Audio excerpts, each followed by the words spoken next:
नमस्कार दोस्तों। आज हम इस गुरु पूर्णिमा के पावन अवसर पर गुरु और शिष्य की एक बहुत ही पावन कथा लेकर आए हैं। बहुत समय पहले की बात है। एक गांव में एक गुरुदेव अपने शिष्यों के साथ रहते थे। गुरु के शिष्य बारी बारी गांव में भिक्षा लेने जाते थे। एक दिन एक शिष्य भोला भिक्षा लेने के लिए गांव में गया और घर घर भिक्षा की मांग करने लगा। गांव में उसने भिक्षा के लिए एक दरवाजा खटखटाया तो अंदर से बड़ी बड़ी दाढ़ी वाला एक तांत्रिक बाहर आया और बोला, यह कौन है जो मेरे दरवाजे पर किसी और का गुणगान कर रहा है। तब भोला बोला, मैं हूँ भोला और मेरे गुरुजी महाराज सर्वसमर्थ हैं। तांत्रिक ने यह सुना तो क्रोध में आकर बोला, इतना दुस्साहस कि मेरे दरवाजे पर आकर किसी और का गुणगान करता है। देखता हूँ कितना समर्थ है तेरा गुरु। जा, मैं तुझे श्राप देता हूँ, तू कल का उगता हुआ सूरज नहीं देख पाएगा, अर्थात तेरी मृत्यु हो जाएगी। शिष्य ने जैसे ही यह सुना तो वह देखता ही रह गया और आसपास के गांव वाले भी कहने लगे कि इस तांत्रिक का दिया हुआ श्राप कभी व्यर्थ नहीं जाता।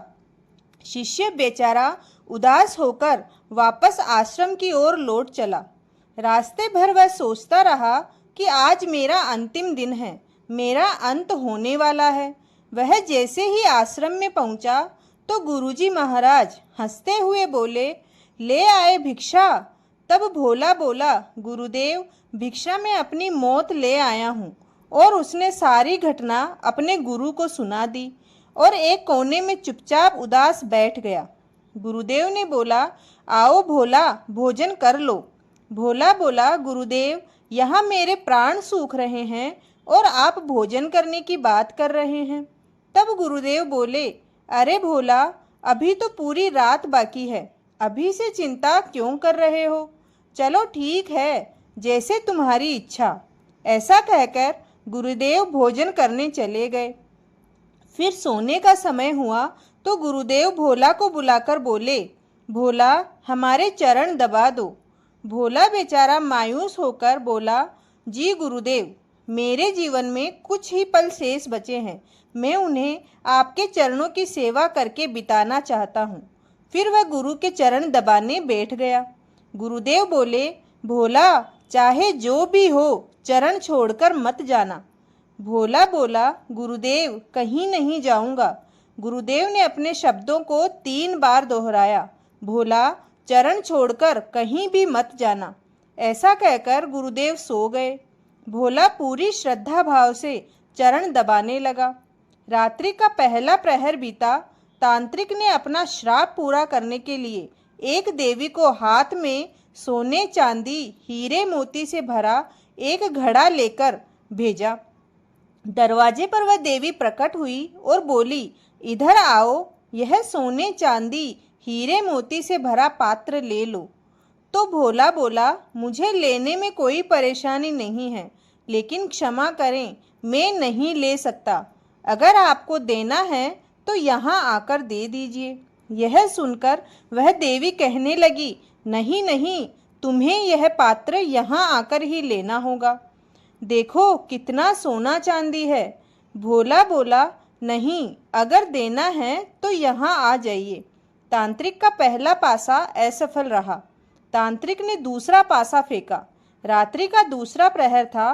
भोला गुरु महाराज के चरण दबाने की सेवा कर रहा था।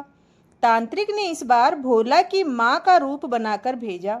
दरवाजे पर आई और आवाज दी, बेटा तुम कैसे हो। भोले ने अपनी माँ को देखा तो सोचने लगा, अच्छा हुआ माँ के दर्शन हो गए, मरने से पहले माँ से भी मिल लेता हूँ।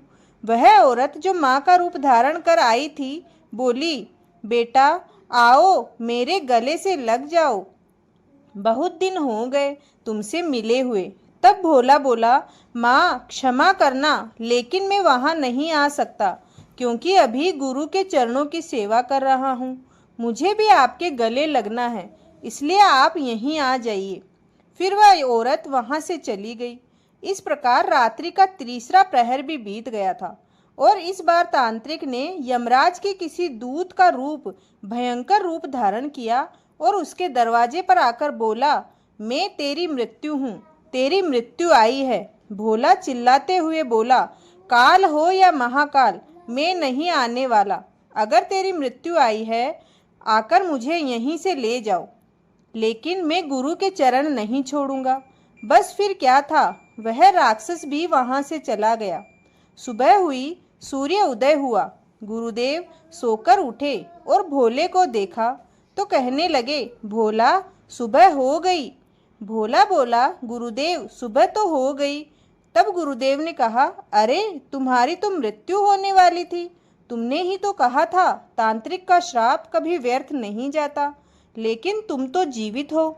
तब वह बोला, हाँ गुरुदेव, लग तो यही रहा है कि मैं जीवित हूँ।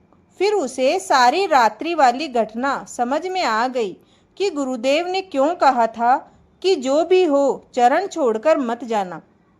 फिर भोला गुरुदेव के चरण पकड़कर रोने लगा और कहने लगा, जिस पर गुरु का हाथ हो उसका कभी अनिष्ट नहीं हो सकता। उसे तो स्वयं मौत भी आने से नहीं रोक सकती। मौत आने से पहले अनेक बार सोचती है। जय गुरुदेव। जय हो गुरु पूर्णिमा की। भक्तों, अगर आपको कहानी पसंद आई है तो चैनल को जरूर सब्सक्राइब करें और कमेंट में जय गुरुदेव लिखना ना भूलें। धन्यवाद।